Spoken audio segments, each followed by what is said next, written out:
बिस्मिल्लाहिर्रहमानिर्रहीम। अस्सलामुअलैकुम। आप देख रहे हैं JN न्यूज और मैं हूं आपकी मेजबान सुबज़िया।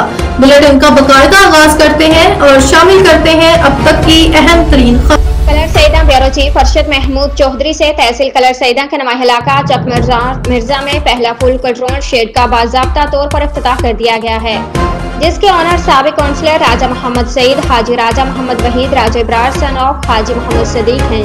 इफ्तिताही तकरीब के मौका पर हजरत पीर जमाल बादशाह ऑफ पेशावर खसूसी दुआ की। इस मौका पर हजरत अलामा मुफ्ती वसीम अख्तर, मौलाना तनवीर इकबाल मदरी, साबिक उम्मीदवार बराए MPA साबिक नाजिम राजा नदीम अहमद, साबिक काउंसलर राजा जाफरान, मुमताज कानूनदान चौधरी अरसलान, एडवोकेट हाईकोर्ट मेहरान नवाबी राजा मलिक जंटा, साबिक काउंसलर गुलजार कोटा, इमरान भट्टी, कामरान भट्टी, हसन भट्टी, साई अमजद हुसैन, राजा आमिर, सरदार तौकीर अहमद, सरदार जैन, राजा हमजा, हाजी मोहम्मद वहीद, हाजी शौकत अली, मौजूदीन इलाका अज़ीज़ व अक़ारब, दोस्त अहबाब ने बड़ी तादाद में शिरकत की। इस मौका पर राजा मोहम्मद सईद ने खिताब करते हुए कहा है कि पाकिस्तान में रहकर हर बिजनेस किया है। अल्हम्दुलिल्लाह, अल्लाह पाक के फजल और करम से तहसील कलर सईदा में सबसे बड़ा फुल कंट्रोल शेड का प्रोजेक्ट शुरू किया है। इंशाल्लाह इससे इलाके के लोग भी मुस्तफीद होंगे।